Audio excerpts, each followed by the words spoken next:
Le maire de Fleury-Mérogis réclame des moyens supplémentaires après la prise d'otage d'hier après-midi. Le tribunal pour le président d'une association de soutien aux Roms pour avoir aidé au nettoyage d'un bidonville. Le festival Île-de-France, le GIF American Day et la foire à la tomate ce week-end en Essonne. Le développement, Patrice Arditi.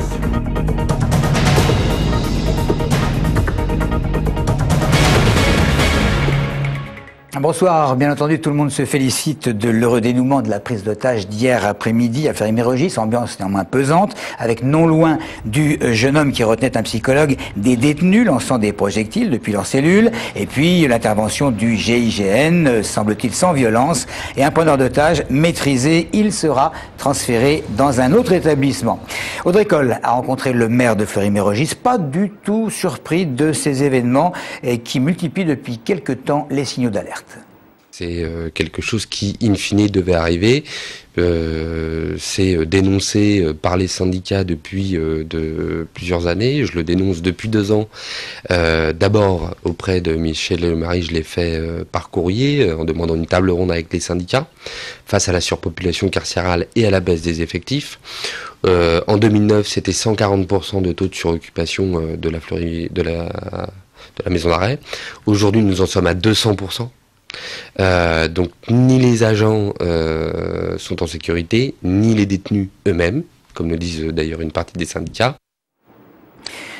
On a beaucoup parlé ces jours derniers de la dissidence, entre guillemets, de Michel Berson, l'ancien président du Conseil général et qui a déposé sa propre liste pour les sénatoriales face à celle de la gauche unie portée par les socialistes et Écologie Les Verts, liste menée par Jean-Vincent Placé. Du côté de la droite, eh bien, ça va également causer quelques remous lorsqu'on voit en lice les sénateurs Laurent Béteille et Serge Dassault et puis l'ancien maire de Mennecy, Xavier Dugouin, et toujours à droite, Vincent Delahaye, le maire de Massy. Rappelons que 2400 grands électeurs du département vont choisir le 25 septembre les 5 élus qui représenteront l'Essonne et durant 6 ans au Palais du Luxembourg. Le Conseil général, il vient de renouveler son partenariat avec le Crédit municipal de Paris pour permettre à des personnes n'ayant pas accès au crédit bancaire de pouvoir emprunter de petites sommes. Le département qui s'engage à rembourser la moitié des intérêts à la fin du prêt. Christophe Garnier. Salariée dans le service à la personne, Linda Kess fait de nombreux kilomètres pour se rendre au domicile de ses usagers. Aujourd'hui, elle veut acquérir le permis de conduire pour pouvoir effectuer plus d'heures supplémentaires. Mais ces 1 400 € par mois ne lui permettent pas d'accéder au crédit classique. Il y a encore 5 mois, elle était frappée par un interdit bancaire. C'était de grandes mensualités en fait que je devais régler. Et là, je me suis privée pour le faire, pour pouvoir obtenir un microcrédit. Linda va rembourser une trentaine d'euros par mois. Comme elle, une centaine de personnes dans le département ont bénéficié l'an dernier d'un microcrédit personnel. Il permet d'emprunter 300 à 3 000 € sur 3 à 36 mois. Quand on peut aider des personnes justement à retrouver un travail ou à aboutir sur une autre activité, comme le cas de Mademoiselle Kess. Certains qualifient le microcrédit de peut-être un peu plus responsabilisant, plus autonomisant qu'une aide.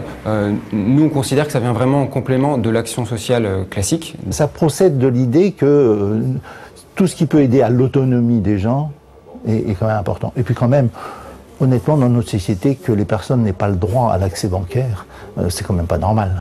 Un dispositif qui ne pourrait exister sans l'aide financière des départements. En Essonne, par exemple, les personnes qui bénéficient d'un microcrédit personnel se voient rembourser la moitié des intérêts si elles vont jusqu'au bout de la procédure. Le 11 septembre, c'est dans 2 jours, et cette année, les événements revêtent une importance particulière, anniversaire important. Nous avons demandé leurs sentiments à quelques Essonniens. Je préfère pas en parler. La catastrophe. On a l'impression que c'était la fin du monde, quoi. Ouais, encore de l'émotion, quoi, voilà, c'est sûr que même 10 ans après, on se dit c'est juste impossible, quoi, c'est arrivé, il y a eu des millions de morts, voilà, ouais, beaucoup de douleur. C'est sûrement la déclaration de guerre aux États-Unis des forces terroristes et surtout comment dire, la première fois que les États-Unis sont attaqués sur leur sol, donc je pense que c'est un choc d'abord pour eux et ensuite pour les démocraties occidentales. La chute de l'Amérique, le début du déclin américain et en même temps une chose assez horrible. Beaucoup de peur engendrée chez les gens. Voilà. Et quand on écoute la radio, c'est encore plus amplifié. Voilà, donc trop de peur, trop de bêtises qui ont été faites après par les Américains. C'est le 22 septembre que Serge Guichard va devoir comparaître devant le tribunal. Serge Guichard, c'est l'un des responsables de l'association de solidarité en Essonne avec les familles roumaines. En mars dernier, il avait aidé à débarrasser les déchets d'un bidonville et il lui est reproché de les avoir déversés sur la voie publique dans le cadre d'une opération Essonne verte, Essonne propre. Ça se passait dans un camp situé entre Ormois et Corbeil. Le cinéma d'art et d'essai Le Cyrano à Montgeron s'est équipé d'un projecteur numérique, il faut le savoir, tout comme 17 autres salles en Essonne. Cette petite salle a bénéficié d'aide de la région ainsi que du département pour obtenir ce nouveau matériel. Le Cyrano a bien sûr conservé son projecteur 35 mm, mais le changement devenait vraiment nécessaire car de moins en moins de copies de films se trouvaient dans ce format. Les copies 35 mm sont devenues plus rares sur le marché et pour nos salles, qui sont des salles souvent donc les salles à réessai et pour ma part au Cyrano, donc des salles qui sont dites de continuation, c'est-à-dire que nous diffusons les films 2, 3 semaines, 4 semaines après leur sortie nationale. Donc habituellement, nous récupérions des copies 35 mm qui venaient donc d'autres salles. Donc aujourd'hui, ces copies n'existent plus. Donc on avait un vrai souci d'accès au film. C'est-à-dire qu'on pouvait y accéder, mais beaucoup plus tard qu'avant. Voilà. Donc aujourd'hui, avec l'équipement numérique, ce problème est résolu. Une journée importante pour le rugby mondial, ce n'est rien de le dire, et ce n'est pas un match qui nous a interpellés ces derniers jours, vous pouvez en juger par vous-même, mais une initiative originale de ce monsieur qui est massicois. Premièrement parce que je suis un fanatique et j'aime beaucoup le rugby.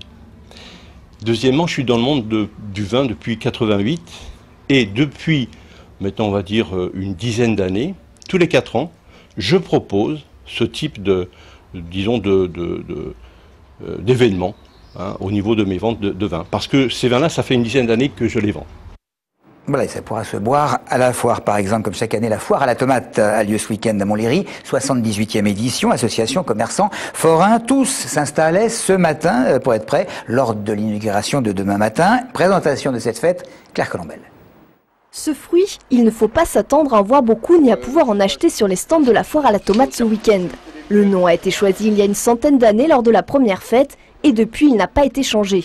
Petite explication historique. Ça vient que dans le temps, donc tout au début, il y avait énormément de maraîchers donc, sur la ville de Montlhéry et il y avait spécialité des tomates entre autres. Donc ça se perd évidemment un petit peu en ce moment du fait qu'il y a de moins en moins de maraîchers dans la région, donc, mais on espère quand même avoir quelques tomates sur certains stands. Pour le moment, tout le monde s'installe, mais dès demain, les 70 associations de la ville seront présentes. La fête foraine battra son plein, des vieilles voitures seront exposées et les enfants pourront participer à un concours de dessin organisé par Playmobil ou faire un tour de poney. Côté commerçant, on espère du beau temps et beaucoup de monde. Vous savez, je commence moi, donc j'essaye de trouver des foires, c'est normal. Et là, on m'a dit qu'il y avait beaucoup d'animations et que c'était quand même assez bien.